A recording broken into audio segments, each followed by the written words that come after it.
샬롬. 우리 하나님께서 오늘도 저와 여러분들에게 평안을 주시기 바랍니다. 오늘 하나님께서 우리에게 주신 말씀은 마가복음 16장 1절에서 8절까지의 말씀입니다. 세상 살면서 저와 여러분들이 경험하는 것은 세상 일은 참 이렇게 물려있구나. 세상 일은 자꾸 이렇게 반복되어 가는구나 하는 것을 느낍니다. 오늘 기분이 안 좋다면 기분 좋은 일이 오고요. 오늘 실패했다면 또 성공할 수 있는 그런 기회도 옵니다. 네, 그러니까 실망하거나 낙심할 필요는 없다는 생각이 들어요. 그러나 반복되지 않고 단회적으로 끝나는 일이 있습니다. 그것은 바로 죽음입니다. 죽으면 이 세상에서의 모든 일은 다 종결이 됩니다. 그러니까 죽음이 두려운 것입니다. 모든 건 스톱입니다. 그래서 죽지 않으려고 노력하는 것이고요.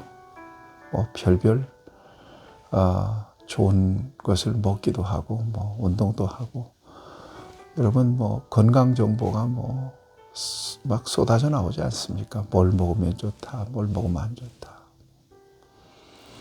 그렇게 아무리 관리를 해도 이 세상에 영원히 살 사람은 없습니다. 영원히 살 것처럼 살지만 다 죽게 돼 있어요. 우리는 수많은 죽음을 보잖아요. 그런데 정작 자신의 죽음에 대해서는 무감각해요. 여러분, 사람은 다 죽습니다. 자, 그런데 이 죽음을 바라보는 관점이 세상 사람들이, 불신자들과 믿는 사람들에게 있어서 관점이 천지 차이로 다릅니다. 하늘 땅처럼 다릅니다. 불신자들은 죽으면 완전히 끝난다고 봅니다. 그냥 거기에서 완전히 종결이죠. 그래서 죽으면 영결식 하잖아요. 예수를 믿는 사람들은 죽음을 시작으로 보는 겁니다. 그래서 천국 환송식을 합니다. 여러분, 이 차이는 굉장한 차이입니다. 죽음을 끝으로 보느냐, 새로운 영적인 생명의 시작으로 보느냐.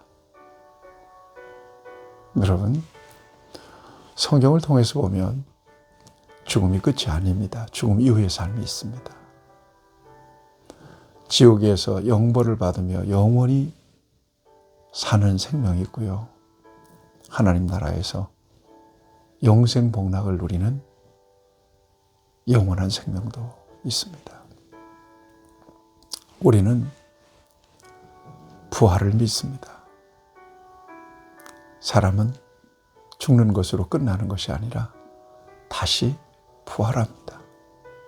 육체가 부활합니다. 이걸 사도신경 신앙고백을 통해서도 우리가 끊임없이 고백합니다. 몸의 부활을 믿습니다. 우리 예수님께서 이 땅에 다시 오실 때 땅도 바다도 육체를 내어준다 그랬습니다. 신령한 몸으로 부활하게 되는 겁니다. 그래서 주님과 함께 영원히 거하는 영생에 들어가게 되는 거죠. 우리 예수님께서 공생 기간 동안에 이 부활의 역사를 통해서 생명을 살리신 일들이 여럿 있습니다. 대표적으로는 요한복음 11장에 나사로 사건, 죽은 지 나흘 된 사람을 살려냅니다. 나사로야 나오라. 무덤에서 나오는 겁니다.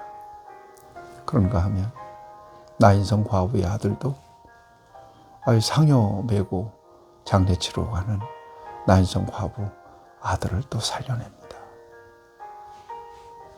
그런가 하면 회당장 야이로의 딸 살려냅니다.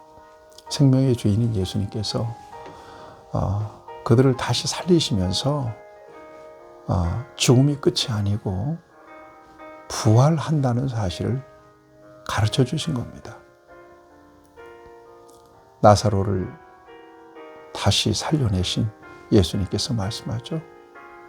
나는 부활이요 생명이니 나를 믿는 자는 죽어도 살겠고 무릇 살아서 나를 믿는 자는 영원히 죽지 않는다. 이 예수님이 우리에게 직접 주신 말씀입니다. 그리고 가장 중요한 것은 예수님이 부활하셨다는 거예요. 믿는 자들, 예수님을 믿는 자들도 그와 같이 부활한다는 사실을 성경은 말씀하고 있습니다. 특별히 고린도서 15장에 보면 예수님은 부활의 첫 열매라고 말씀하세요. 예수님과 똑같은 신령한 몸으로 믿는 자들도 부활한다는 사실을 성경은 말씀하고 있습니다. 기독교 신앙에 있어서 가장 중요한 것은 십자가의 죽으심과 부활입니다. 부활신앙입니다. 2000년 기독교 역사상 기독교에 대한 얼마나 많은 핍박과 그 박해가 있었습니까? 그럼에도 불구하고 여전히 기독교 신앙이 세상을 뒤덮고 있는 것은 다름 아닌 부활신앙 때문입니다. 부활이 없다면 맹탕입니다. 부활이 없다면 괜히 피곤한 짓 하는 겁니다. 부활이 있기 때문에 여기에 목숨을 걸고 믿음을 지키는 거죠. 오늘 본문 말씀을 보세요. 예수님께서 부활하십니다. 기독교 신앙은 빈 무덤의 종교예요. 무덤이 없는 종교예요.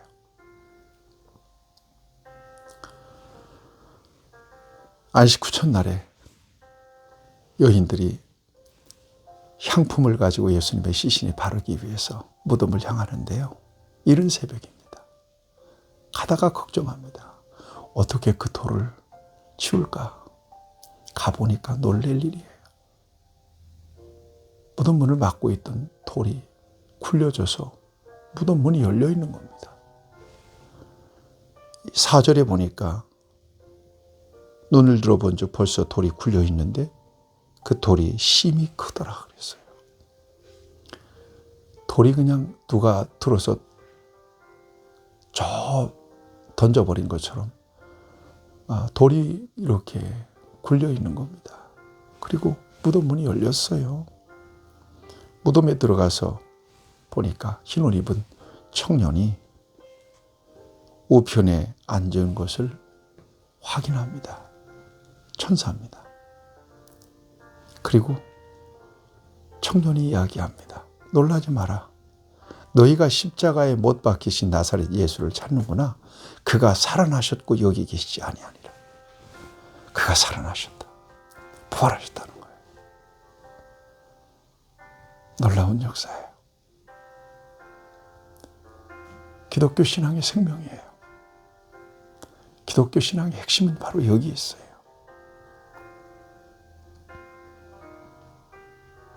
부활의 역사. 이걸 믿어야 됩니다. 저와 여러분들이 이걸 믿는 겁니다. 이 부활의 생명을 믿기 때문에 세상의 목적을 삼고 살지 않는 거고요. 세상에 집착해서 살지 않는 거고요.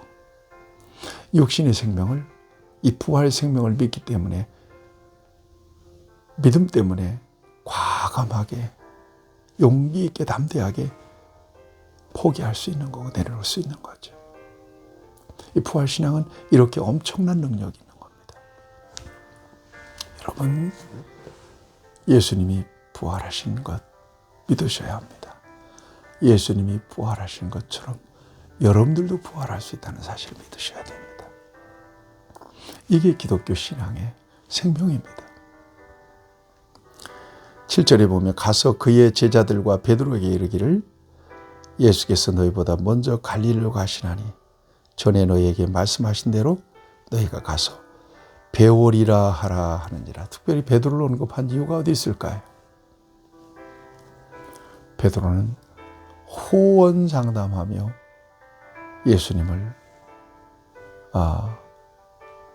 떠나지 않겠다고, 버리지 않겠다고 맹세했던 사람입니다. 그런데 보기 좋게 예수님을 3번 부인하죠.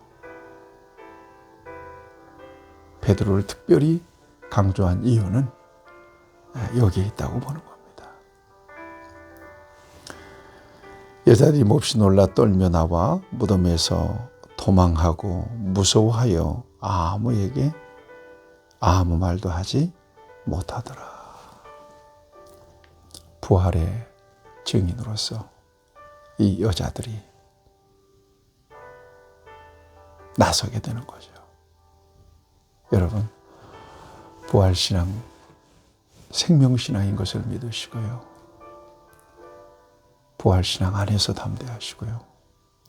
부활신앙 안에서 인내하시고요. 부활신앙을 증거하는 증인으로 살아가는 저와 여러분들이 되기를 바랍니다. 제 주변에 가족들이 하나 둘씩 떠납니다. 엊그저께는 형님도 떠났습니다. 그런데 분명한 신앙 고백과 예수님에 대한, 하나님 나라에 대한 분명한 믿음이 있었기 때문에 부활신앙 때문에 극도히 슬퍼하지 않는 겁니다. 어머님의 죽음 앞에서도 마찬가지. 신령한 몸을 입고 부활해서 그 나라에서 다시 만납시다. 그래서 위로받고 힘을 얻고 살아가는 겁니다. 부활신앙으로 여러분 단단히 무장하십시오. 다른 게 없어요. 그 믿음, 그 생명신앙 안에서 여러분들의 삶이 더 능력 있고 더 활기 있고 소망이 넘치고 기쁨이 넘칠 수 있기를 예수님의 이름으로 축복합니다. 하나님 아버지, 우리를 부활신앙으로 든든히 무장시켜 주시사 그 믿음으로 세상을 이기게 하여 주옵소서. 예수님의 이름으로 기도하옵나이다. 아멘. 여러분 승리하시길 바랍니다.